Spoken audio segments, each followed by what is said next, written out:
Full-time reaction from Easter Road to Hibs 0, Celtic 4. Got Martin with me tonight. Martin, a resounding victory in the end. We talked a lot about our record here before the game, but that's about as convincing as it comes at this venue, isn't it? I mean, it hasn't been a great... We've had a lot of draws here in the last 9 games, 6 draws. 1 victory, 2 defeats. So you had a good one here, 3-1 I think last year, but then a 0-0. Frustrating 0-0 here, eh? So never guaranteed, but we Hibs haven't been playing well. We turned them over 6-1 at Celtic Park. So came into the game with confidence, and the team are playing really, really well. And what a performance, what a result. You know, to a man, they were excellent tonight and didn't want the game to end. Could have watched that for another hour and a half. It was just that type of night that everything that they did was exciting to watch, and are just playing really, really well just now. Really had a brilliant night watching them tonight. I thought they were excellent. I thought some of the football in the second half was terrific, but in the first half, Hibs came out the blocks, the home crowd behind them.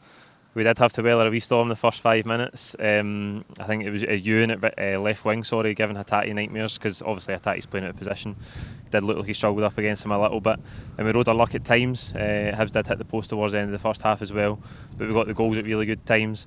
Aaron Mooy bags himself a double tonight. First goal, really clean strike, puts the penalty away brilliantly. He's been good the last 2 games, hasn't he? I thought he just looks like he's been there forever. I thought Maeda as well was fantastic tonight. Both of them were excellent. Maeda a couple of times down that wing. I mean, Hibs had their chances, as you say, Paul, and they're a confidence side, because you've seen, later in the game their heads were down, and in our 10 minutes we could have scored an R2 or 3. But had they got the first goal, it would have been an interesting game, no doubt. Yeah. But the one thing about Celtic just now, they just don't panic. They're so composed, and there's so many options across that team. Plays through the middle, over the top. Out wide. I mean, they used the width tonight really, really well. But there's a lot of variety in the goals tonight. And Celtic never panicked. And you come to away games, you expect the home team to have 2 or 3 chances, and Hibs had 2 or 3 chances tonight. They hit the post. They had a couple of chances where it was a little bit frenzied in the box. But Celtic just took it in their stride, and then I thought Hibs stood off us an awful lot tonight. They gave us that yard of space, and Maeda in particular, they kept giving him a yard, and then it's almost like he's passive, and then he moves into the offensive, and he accelerates, and 2 or 3 times he hit the byline. And I thought Mooy was excellent, really, really good. I mean, the fans, you can tell by the fans' reaction. They sang his name a few times. There's obviously a new song being created for him, and I'm sure it'll get sung a lot more going forward. Aye, absolutely. You talk about Maeda there, involved in the first goal. Cross takes the deflection, falls for Mooy. He misses an absolute sitter with the header on the cross, about 4 yards out, and then 90 seconds later, it just drifts inside, and we were right behind it. Beautiful strike, you could see it straight in the top corner. That's Mooy and Maeda, who, going into a game at Ibrox, I don't think many people would have in their first choice 11s. Now Hatate's been at right back the last couple of games. You would think Juranovic would come back into that position. If Mooy plays, does Hatate drop out? Because it's a bit harsh to drop Mooy out, you'd think, on form. And the same for Maeda, who I think has been brilliant the last 2 games. Jota's the main man. He's been on the bench the last 2 games as well, so big headaches for the manager on Monday. Brilliant headaches to have, though. Great headaches. I was watching Jota's body language. He does look a little bit frustrated that he's sitting on the bench and not even getting the 30 minutes. I think Forrest came on before Jota did tonight. But I think the big decision for him is he happy enough to keep Hatate where he is? I mean, Hatate's such a versatile player, and although at times tonight he looked a bit ropey, at other times he looked so comfortable, and he's good defensively, he's hard working, and playing in that position he still gets you forward, and his distribution's excellent.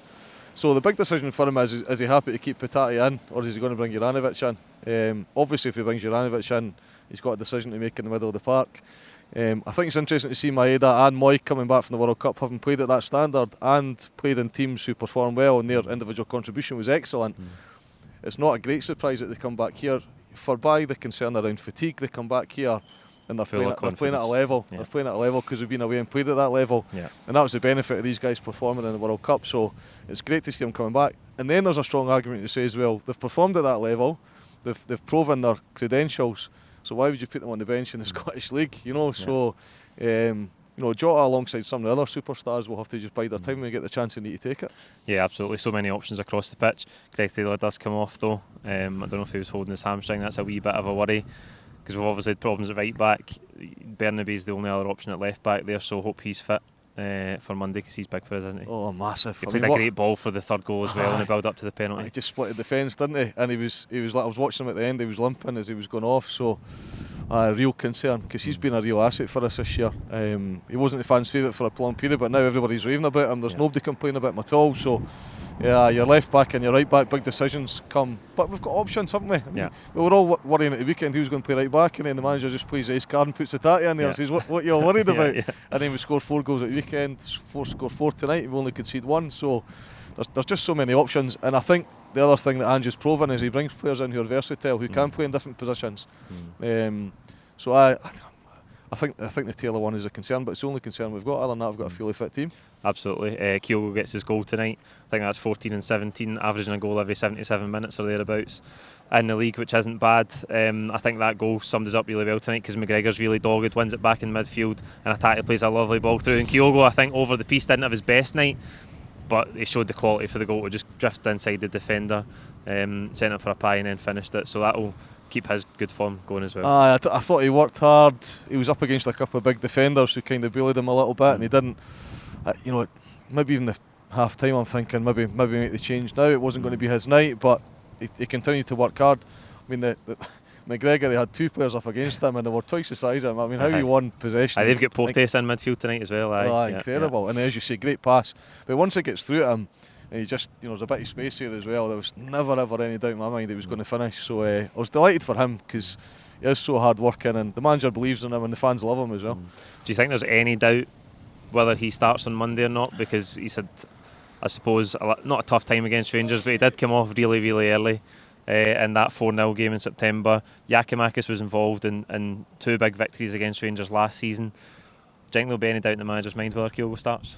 I think he believes in Kyogo. If I was Ange, I'd play him as well. I think for a number of reasons. I think Giakoumakis looks a little bit lost just now. A little bit frustrated, isn't he? A bit frustrated when he comes on, trying too hard, giving away too many free kicks, getting himself offside.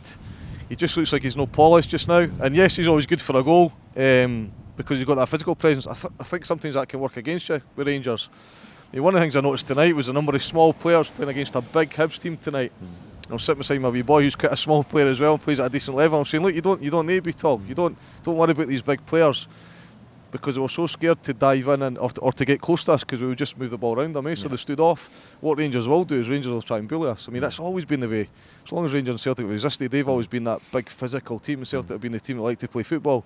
So let's play football against them. Let's not try and get caught up in the battle of, a big Giakoumakis and he'll give away free kicks. He'll get in the yellow cards, etc. I'd play Kyogo. Kyogo will dance round them, and the way that Celtic are playing just now suits Kyogo as well. So every day of the week I would start him.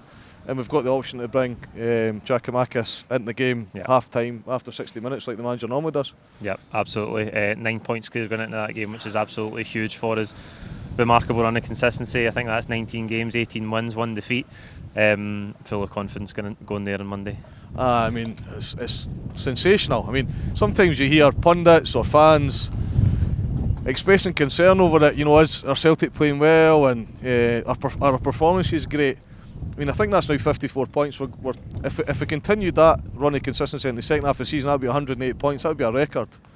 This calendar year, I think we're 37 games and 33 wins, 3 draws, 1 defeat. Those 3 draws, 2 of them were to win the league against Rangers and Dundee United. And the only other draw was here, that 0-0 game. We were a wee bit despondent that day. I remember it. In 51 games since that horrible day in Livingston where we thought, where's this club going, where's the team going, And that's September 2021, and we've had a horrendous start to the year. 51 games since then, and we've only lost 1 game during that run against St Mirren. Incredible. We're scoring for fun this year. The goals are coming from all areas of the pitch, from all different players. I mean, I can't remember the last time I felt so confident as a Celtic fan as I do right now. Probably the Brendan Rodgers era, but there wasn't much by way of competition then. But I just can't see anybody beating us. I know I was quite bullish at the start of the year and say I couldn't see anybody beat us, and then St Mirren did, but I just feel confident that a defeats will be few and far between. And I go into that game on Monday just fully confident, thinking we'll win by 2 or 3 goals. Last one on tonight, man of the match. Man of the match, the fans would definitely say Mooy. I thought Maeda was excellent. I thought again it was a great team performance, but I'm going to give it to Mooy. I think you can often tell the reaction of the fans, and they sang his name. He got his second goal and they started that song. It's the first time I've heard it, but then they were singing it at the end as well. I think the official man of the match was Maeda, but it's Mooy for me. Yeah, Mooy just picks Maeda for me. There you go, that's it for Full Time Reaction here from Easter Road. Like this video, comment your own thoughts below. Don't forget to subscribe if you haven't already, and we will see you in a couple of days for the build up to the big one at Ibrox. Cheers.